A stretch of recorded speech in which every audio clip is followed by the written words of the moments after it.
Hi Leute, ich bin der Lucia vom Fahrradgeschäft Konrad aus Kaiserslautern. Aber heute sind wir hier in Frankfurt im Taunus. Und wo genau?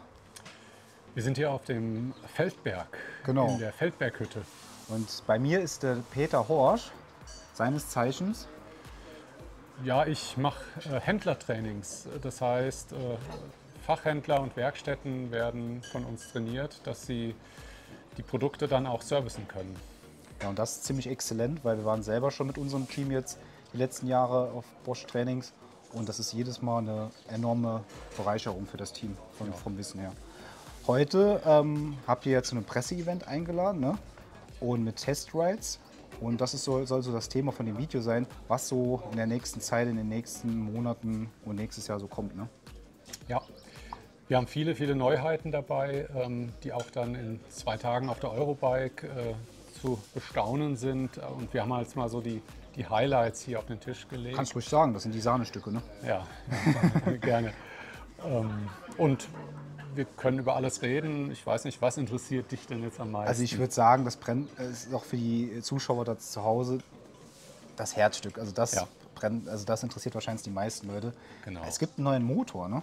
Ja, da gab es auch viele Gerüchte vorher. Da werden viele heute natürlich auch schon darauf gewartet haben, dass die Infos rauskommen. Und hier ist er, die neue Performance Line SX. Und gerade so Kundschaft bei uns in den Breitengraden, so hier Pfälzerwald, Saarland und so, sind ewig heiß schon da drauf, was nicht monströs stark ist und halt auch, das ist der wichtige Punkt, viel leichter ist. Ne? Und da kommen wir der Sache jetzt langsam hier näher. Ne?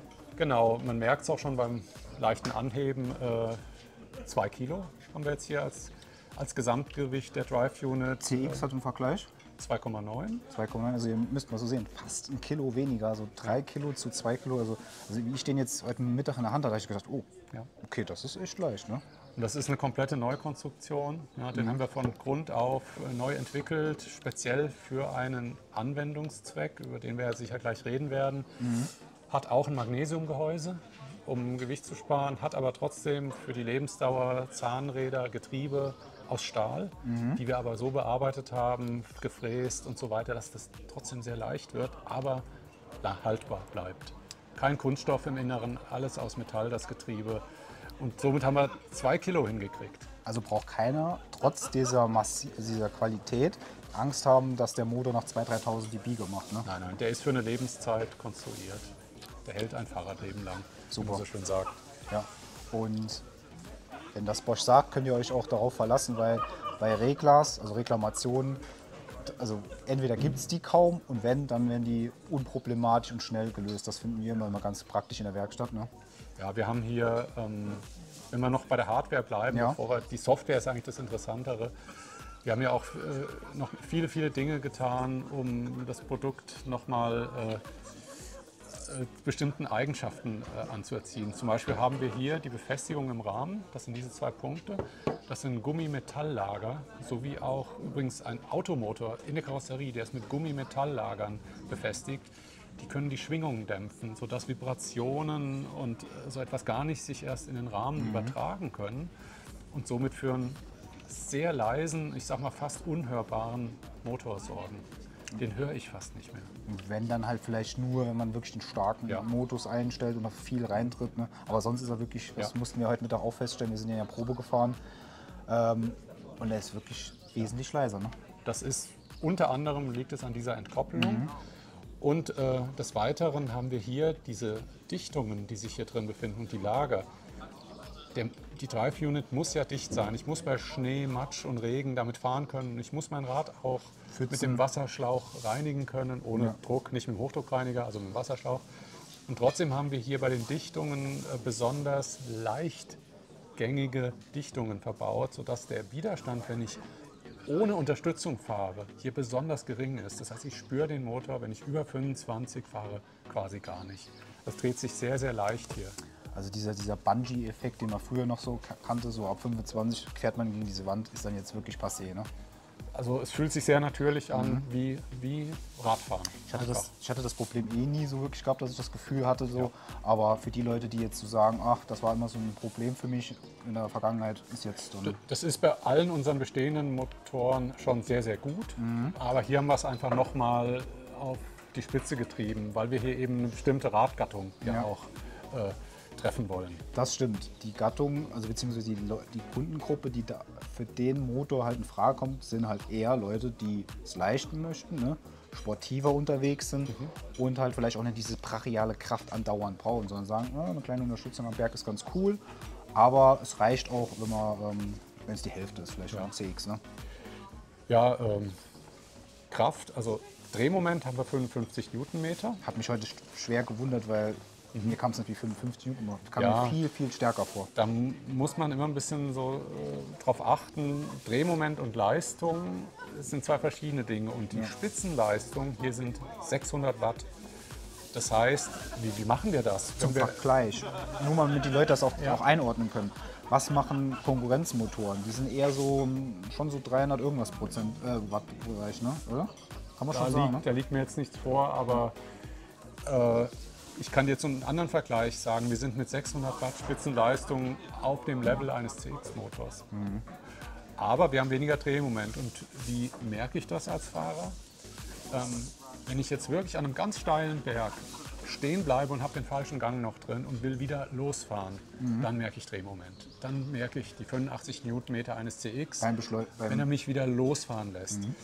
Wenn ich aber mit einer normalen sportlichen Trittfrequenz unterwegs bin und dieser Motor seine Leistung abrufen kann, dann merke ich fast keinen Unterschied. Dann kann ich hiermit auch steilste Berge hochfahren, sofern ich bereit bin, eine Trittfrequenz zu fahren, die schon im Mittelbereich bis zum sportlichen Bereich liegt. Also sagen wir mal 70, 80, 90, was jeder Rennradfahrer oder Mountainbiker auch schon immer fährt. Ist ja übrigens auch gesünder fürs Knie. Und was man auch fahren sollte, weil Leute im falschen Gang fahren, bringt halt nichts. Also wenn ich das manchmal so sehe, wie die Leute durch die Stadt mit 40, 30 Rounds per Minute dann irgendwie ganz langsam so nach vorne kämpfen. Ja, ich will da gar nicht die Leute erziehen. Also das macht ja auch Spaß, sich so fahren zu lassen. Klar.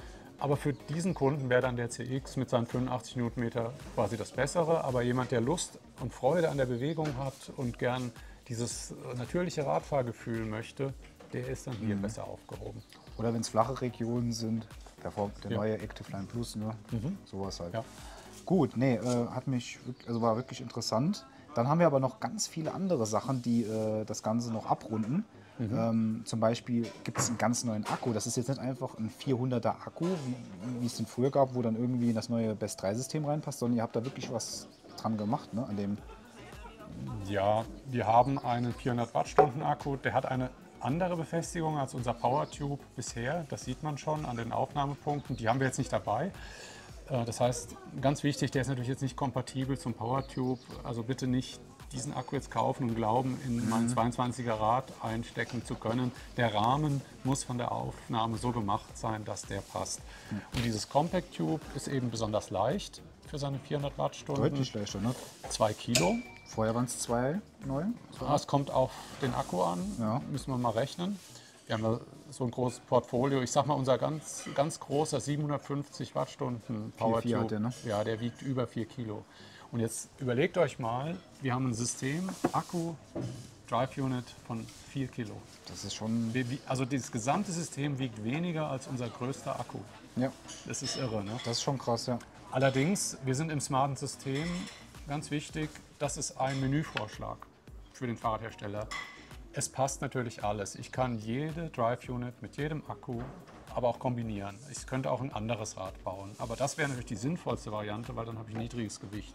Klar, wenn du jetzt hingehst und sagst, komm, der Motor langt mir oder ich will so einen Motor, der diese Eigenschaften hat, mach mir einen 750er Akku rein, würde gehen. Aber ob es Sinn macht, richtig, aber das ist, da müssen wir mal über die Eurobike laufen dann und gucken wir mal, was es so gibt an geilen, interessanten Produkten mit unserer neuen Performance Line SX. Also da habe ich mich auch, das war überraschend, dass es so deutlich runter ist vom Gewicht, weil es ist schon eine sportliche Reduzierung. Ja. Auch noch ein Highlight, es sind so viele Highlights dieses Jahr, irgendwie, auch wenn es jetzt schon inflationär ist, aber ist schon wieder so ein Bombending. Ich weiß gar nicht, welches als erstes holen soll. Gucken wir mal das hier vielleicht. Das kennen ja doch schon mittlerweile ein paar. Das Kiox, aber nicht das Kiox 300, sondern irgendwie ist das ein bisschen größer geworden. Ne? Wie heißt denn das gute Stück jetzt? Das ist das Kiox 500. Ja. Und was du in der Hand hältst, ist die identische Aufnahme, die wir schon kennen vom Kiox 300 und vom Smartphone Grip. Also wir verwenden diesen Halter für 3 verschiedene Display-Möglichkeiten. Nicht der Bajonettverschluss wie beim Intuvia 100, das Genau. ist was anderes, ne? Das heißt, es kann auch sehr schnell gewechselt werden oder auch nachgerüstet werden. Wenn jemand sagt, das Kiox 300 ist mir zu klein, ich brauche schon eine Lesebrille, dann habe ich hier doch ein etwas größeres Display mit 2,8 Zoll gegenüber 2 Zoll. 2 Zoll, ja. Also das hört sich vielleicht nicht viel an, aber Leute, das ist, ich glaube, 40%. Das ist schon, also das ist schon ein ordentliches Ding, ne? Und da sind wir auch beim Namen von den Eigenschaften. Ich will es gar nicht verschweigen. Das hat dieselben Anzeigemöglichkeiten wie auch sein kleiner Bruder, das Kiox 300. Ich glaube, ein Feature gab Ein hat's Feature mehr, gibt ne? es, die es mehr hat. Aber von den Anzeigen gilt alles, was ihr über das Kiox 300 wisst, gilt hier auch. Aber es kann eine Sache mehr, da hast du recht. Und da sehen wir auch hier hinten so 2 Schlitze, weil wir haben hier drin einen Buzzer eingebaut. Und das kann das Kiox 300 nicht. Das heißt, wir können Hinweistöne geben in verschiedenen Situationen, zum Beispiel bei einer Navigation, wenn ich abbiegen soll, oder auch bei Fehlern, wenn irgendwie mal ein Fehlercode erzeugt wird, oder. Also wir haben die Möglichkeit, über den Buzzer ein Signal auszusenden, dass der Fahrer sagt, oh, ich muss mal kurz aufs Display gucken, da gibt es was, worauf ich achten muss. Zum Beispiel, ich muss links abbiegen. Attention, ja. Also Aufmerksamkeit, komm. Und das ist es dann aber auch schon. Wie gesagt, von den Bildschirmen, die wir hier darstellen und durch die ich blättern kann und die ich dann auch übrigens im neuen Modelljahr auch über die Flow-App mir sogar konfigurieren kann, kann ich mir eigene Anordnungen machen mit den Dingen, die ich lieber sehe, und die ich nicht sehen möchte, die lasse ich weg. Also ich kann mir dann tatsächlich Über auch die Flow-App. die Ebenen auch so sortieren, wie ich es Kann mir gerne das ein hätte. bisschen individualisieren. Oh, das ist ja schon... Das musst du dir dann mal live anschauen. Am besten bei uns am Stand gibt es ja eine Demo. Wir haben ja gerade draußen im Außenbereich, haben wir das nochmal live alles mit dem großen Bildschirm. Coole Geschichte, ja. Aber das ist es schon. Es ist tatsächlich ein größeres Kiox mit einem Buzzer, und ich finde es gut, weil ich brauche auch schon eine Lesebrille. Ja. Also Ich ehrlich auch, wenn du mir genau tief in die Augen guckst, siehst du auch, was ich heute da drin habe. ja, okay. Weil manchmal, wenn ich so schauen muss, oben links in der Ecke, mein Akkustand, ne, den kann man hier dann doch schon ein bisschen besser ablesen. Genau. So, jetzt haben wir das coole Stück hier. Das ist jetzt auch ganz neu. Ich meine, es heißt Porion 200. Oder? Ja, richtig. Und da war ich auch echt so, wo ich sage, cooles Teil. Ist 1,6 Zoll groß, ne? Richtig. Also der Und Bildschirm. Der hier, Bildschirm, die Diagonale. genau, die Diagonale. Und wir haben, wenn ihr seht, es ist wie diese Remote, die man halt so vorher schon kennt. Ne? So ein bisschen hier auch die Tasten, hier drücke lange auf Plus, und dann habe ich das Licht an, drücke auf Minus länger, dann kommt der Walk-Modus, Auswahltaste und wie ich mich durch das Menü navigiere. Ne? Das ist du hast es wunderschön gesagt, es ist eine LED-Remote mit einem klitzekleinen Kiox. Weil wir haben hier auch vielfältige Anzeigemöglichkeiten. Vielleicht habt ihr das beim Testride gesehen. In den Rädern war ja teilweise ein Porion montiert. Da konnte man dann das Teil schon im Betrieb sehen. Ansonsten einfach auf der Eurobike noch mal gucken am Stand. Da könnt ihr es euch anschauen. Und dann kann ich hier sehr, sehr viele Bildschirme wechseln. Also auch Fitnessdaten werden mir hier angezeigt, Trittfrequenz und natürlich auch die Grundfunktionen wie Tageskilometer, Uhrzeit, Reichweite. Also es und ist doch so weiter. eigentlich ein vollwertiger... Ja. Für den, der nur eine Sache so am Lenker haben möchte, außer Bremshebel und Schalthebel, genügt das. Ich habe mich links am Lenker und kann alles bedienen, kann es an- und ausschalten. Ich habe übrigens eine Schelle in Scharnierform, das heißt, wenn ich es montiere, muss ich nicht erst den Griff demontieren. Und hier unten ist eine USB-C-Buchse, da ist aber ein Werkzeugsymbol drauf, weil das dient nur der Diagnose. Bitte hier nicht versuchen, ein Smartphone zu laden.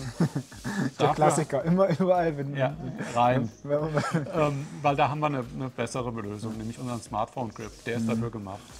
Also wir haben hier alle Funktionen. Übrigens auch hier ist ein kleiner Akku drin, sieht man ja an dem Fach, weil hier muss eine Stromversorgung drin sein, damit ich das Rad ja anschalten kann, von oben, vom Lenker aus. So sieht's aus. Also wirklich schöne Geschichte. Und ganz wichtig, wie bei der LED-Remote kann ich hier auch noch mir Displays zusätzlich an den Lenker machen. Das heißt, ich kann tatsächlich... Die kombinieren, da bin ich ja fast, ja, Genau, wirklich. ich kann, sagen wir mal, das ist jetzt nur eine Möglichkeit. So, ich fahre dann mit 2 Bildschirmen. Machen wir es mal so, ne? Am besten, dass man es sieht. Genau. Natürlich könnte ich jetzt auch das kleinere Kiox oder den Smartphone Grip hier dran stecken. Ja. Und ich könnte es auch weglassen. Ne? Dann habe ich 2 Displays und die... Mal als Beispiel haben wir hier die Routenplanung und hier vielleicht die Geschwindigkeit, oder? Ja, genau. Und da gibt es in der Bedienung einen kleinen Kniff, der ist zu beachten. Wenn ich das nicht aufgesteckt habe und drücke hier auf die Pfeiltasten, dann blättere ich hier durch die verschiedenen Bildschirme. Schon cool. Es passiert Folgendes. Sobald ich das aufstecke, friert der Bildschirm in Und erkennt das direkt selber, oder? Und wenn ich jetzt die Pfeiltasten drücke, wechsle ich auf dem Hauptbildschirm und den wechsle ich nicht mehr. Das müsste ich nur darauf achten, bevor ich es draufstecke, hier in den Lieblingsbildschirm zu schalten, den ich hier will.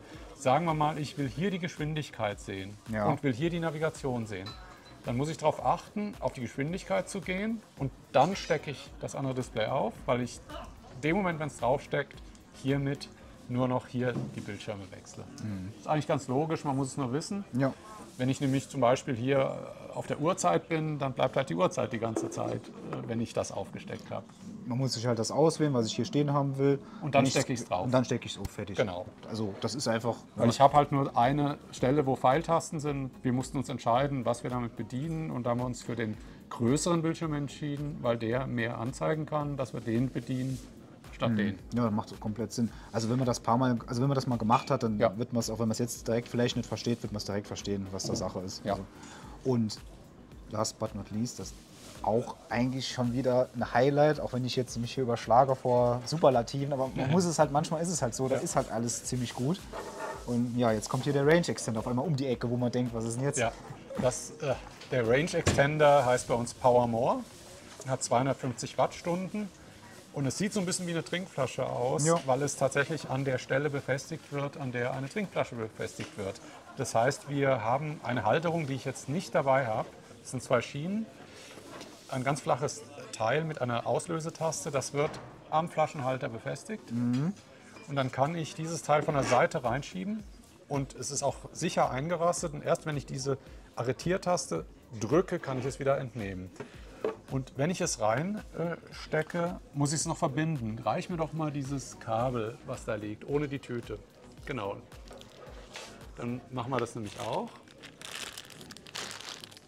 So, genau. Also wir stecken jetzt am Flaschenhalter am Rad. Und jetzt gibt es dieses Kabel in verschiedenen Längen. Das muss ich schon mal sagen. Also es ist ja nicht immer der gleiche Abstand vom Flaschenhalter zur Ladebuchse. Das heißt, ich gehe hier rein. Übrigens 2 Drucktasten. Kann ich auch übrigens, ja. Schruck ist es jetzt fest. Und das hier ist die normale Ladebuchse am Rad, Ja. die sich ja an Die irgendeiner meistens Stelle, vorne irgendwo dann jetzt mittlerweile ist. wo oder auch unten, immer, ja. oder unten. Ja. So, und dann gehen wir über die Ladebuchse. Na, ich mache es mal ein bisschen weg, weil das hier steckt jetzt Im Rad drin, im Rahmen, ne? genau am Akku. So, und somit haben wir dann 2 Batterien, was auch immer das sein mag. Das muss nicht die Compact Tube sein, es kann ja auch ein anderes Rad sein, nicht mit SX, sondern mit Jo. CX. Und dann habe ich einfach noch 250 Wattstunden mehr. Und da bin ich schon bei einem Light EMTB als Beispiel jetzt zum Beispiel, Ja. wo das System ja prädestiniert wäre. Ja. Wo ich bei 400 Wattstunden die meisten sagen, hopp, reicht mir für 90% der Touren. Kann ich aber mal, wenn ich den Urlaub halt mache und da mal ein bisschen Ja. mehr fahren will, bin ich Nehme direkt ich auf das mit. 650 Wattstunden. Das ist ja auch schon mal ordentliche... Eben, da kann ich mein Light MTB wirklich aufrüsten zu einer normalen Reichweite. Und weil wir halt diesen schönen Halter haben an den Flaschenhalterschrauben, können wir stattdessen mit demselben Schienensystem hier auch einen Flaschenhalter reinstecken. Und dann kann ich, wenn an den Tagen, wo ich das nicht brauche und ich will Sport machen und mir langen die 400 Wattstunden und ich will ein bisschen schwitzen, dann nehme ich meine Trinkflasche halt mit. Und ich kann aber auch das im Rucksack haben, wenn die Trinkflasche leer ist. Auf der Tour nehme ich das ab, lege das in den Rucksack mit der leeren Flasche und stecke das rein und dann bin ich halt mit 250 Wattstunden für den Heimweg nochmal gerüstet. Genau, das am Ende heißt- des Tages. Thema Reichweitenangst oder es Ja. könnte knapp werden, hat man dann mit dem Nur, Powermore 250 Pack, dann ja. nicht mehr. Ne? Nur eine Sache müssen wir leider jetzt sagen, bevor jetzt alle losrennen und sagen, das Ding will ich haben, weil das ist wirklich genial. Was wissen wir noch nicht, was es kostet, darauf willst du hinaus, oder?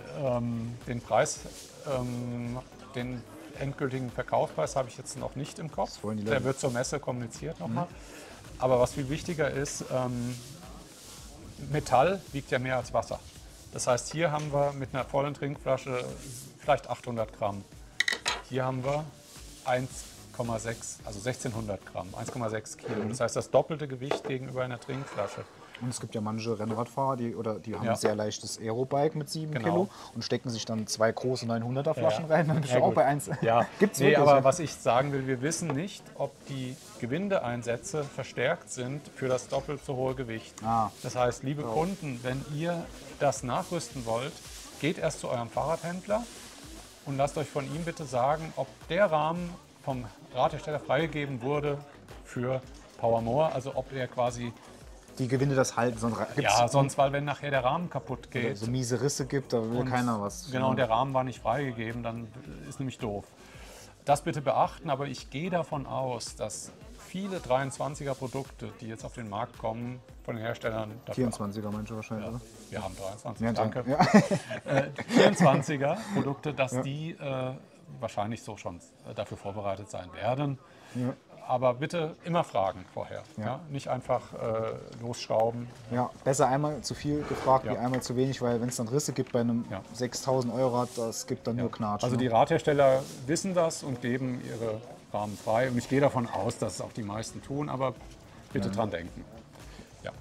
Jo, also das war ganze Menge an Ja. Infos und neuen Produkten. Es gibt noch viel, viel mehr, aber es soll ja auch einen Grund geben, nochmal auf die Eurobike zu Okay, gehen. sind wir ja dann jetzt die Tage. Also bleibt spannend, auch was die Hersteller daraus machen. Wie Ja. die Komposition, wie sie alles so mixen und wie sie das zusammenstellen und dann später, wie das dann das Rad fertig im Laden assembliert steht, also aufgebaut. Ne? Wird ein spannendes Jahr dann wieder doch werden. Also, ja. Wir sehen hier bestimmt sehr, sehr viele Radtypen, auch welche, mit denen vielleicht gar nicht jetzt rechnen. Klar, jeder denkt zuerst ans E-MTB. Ja, Man Urban denkt Räder auch, oder? Ans Vielleicht- Gravel, Urban. Aber ich kann mir auch vorstellen, dass ein kompaktes Fahrrad hierfür interessant ist, weil wenn ich mein Rad hinten aufs Wohnmobil heben muss, dann will ich ja auch, dass es vielleicht leicht ist. Also wir werden bestimmt viele Spielarten sehen. Oder noch ganz andere Radtypen, die wir jetzt vielleicht gar nicht auf dem Zettel haben. Ja. Wer weiß. So ein Kompaktrad könnte ich mir sogar auch gut Ja, vorstellen. genau. Ja. Also wir sind alle gespannt. Ich weiß es selbst noch nicht. Ich werde auch am Mittwoch viele Räder zum ersten Mal sehen. Ja, von den Ja. anderen Herstellern. Ja, ja, klar. Ich weiß das auch nicht. Das heißt, du gehst dann auch um 9 Uhr, wie ich dann, zack, Tür Nein, auf und dann nein, erstmal nein. Popcorn und dann, ach cool. Ich stehe am Stand und werde die Fahrradhändler begrüßen und das, was ich dir jetzt erklärt habe, dann auch nochmal vielleicht in etwas verkürzter Form.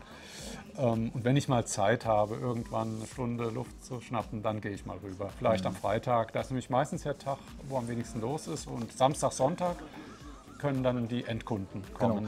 Wichtig, falls ihr Ja, Lust ja, habt. bevor wir jetzt da irgendwie wieder ja. Missverständnisse haben, das ist Mittwoch, Donnerstag, Freitag, das ist nur für Fachpersonal, Für sorry, Fahrradhändler, genau. und Presse Ja, und andere genau. Branchenleute, genau. Und dann wird es am Samstag aufgemacht und ja, Freitag ist tatsächlich in der Regel, glaube ich, ein bisschen weniger. Ne? Ja, weil da haben viele ihre Geschäfte schon erledigt. Und dann Samstag, Sonntag ist dann nochmal richtig viel los. Und Oder weil sie halt im Laden sein müssen, weil Wochenende, Ja. da muss man dann doch wieder ein bisschen im Laden helfen. Ne? was mir aber ein Anliegen ist, falls jemand jetzt zuschaut, der vorhat zu kommen Samstag, Sonntag, dann kommt bitte zu uns draußen zum Testparcours. Da könnt ihr das alles nämlich Probe fahren. Und könnt auch mal die Displays anfassen und euch da durchklicken und könnt auch euch mal überzeugen. Leider ist es auf der Eurobike so laut, dass man wahrscheinlich gar nicht hört, wie leise der Motor ist, aber probiert's aus. Was ich halt noch sagen will, ist halt auch, es ist wirklich interessant, das mal vor Ort zu sehen und in der Hand zu haben, weil wie ich das so in den Specs gesehen habe, so ein bisschen, ah ja, okay, von 2 Zoll auf 2,8, Und wenn ich dann sehe ich das Ding jetzt vor mir und denke mir, okay, das ist doch ganz schöner, also es reicht. Ja, doch. Genau. Ja. Also damit kann man schon ganz gut Rad fahren, finde ich. Ja. Ich schneide noch mal ganz kurz 2, 3 Sachen an. Wir haben natürlich unsere Akkufamilie noch erweitert. Wir bieten jetzt noch mal zusätzliche Akkugrößen an, wie zum Beispiel den Gepäckträger-Akku bieten wir jetzt auch an fürs Smart-System. Wir haben auch noch 2 andere Drive-Units. Ich will es nur der Vollständigkeit halber erwähnen. Die Active Line und die Active Line Plus sind jetzt auch smart geworden. Aber es ist nichts an irgendwas sonst geändert worden, softwarebedingt. Ne? Ja, das ist jetzt im smarten System halt drin, andere Steckeranschlüsse, aber es ist die bewährte Active und Active Line Plus, die man kennt. 40 und 50 Newtonmeter, ne? Genau, Rücktrittbremsen kompatibel, schön leise, Geht gute ja bei, Reichweite. geht ja bei CX nicht, haben wir schon öfters mal die Frage gekriegt, ich will CX, aber hier Rücktritt, ne? Das ist dann immer so. Und auch der Gepäckträger-Akku, der ist wichtig, dass der fürs smarte System kommt. Es gibt zum Beispiel Gegenden, da wird dieser Radtyp sehr gern genommen, im Norden, wo es teilweise flacher ist. Man hat einen tiefen Durchstieg. Das hat alles Vor- und Nachteile. Also wir bieten jetzt wirklich Akkus für jeden Einsatzzweck und in jeder Größe, Form und Gewicht an. Ja. Nee, dann würde ich sagen, also wird wieder ein spannendes Jahr werden. Und euch, wenn ihr noch Fragen habt, gerne mal in die Kommentare reinschreiben. Ne? Dann versuchen wir die irgendwie in den darauffolgenden Videos zu beantworten. Ja, wenn euch das Video gefallen hat, gerne einen Daumen nach oben und ein Abo vielleicht, wenn ihr es noch nicht habt, da lassen. Und stay tuned, weil es kommen einige Eurobike-Videos. Von daher, also es wird viel kommen. Euch noch eine gute Zeit und bis zum nächsten Video. Ne? Ja. Macht's gut. Vielen Tschüss. Dank. Tschüss.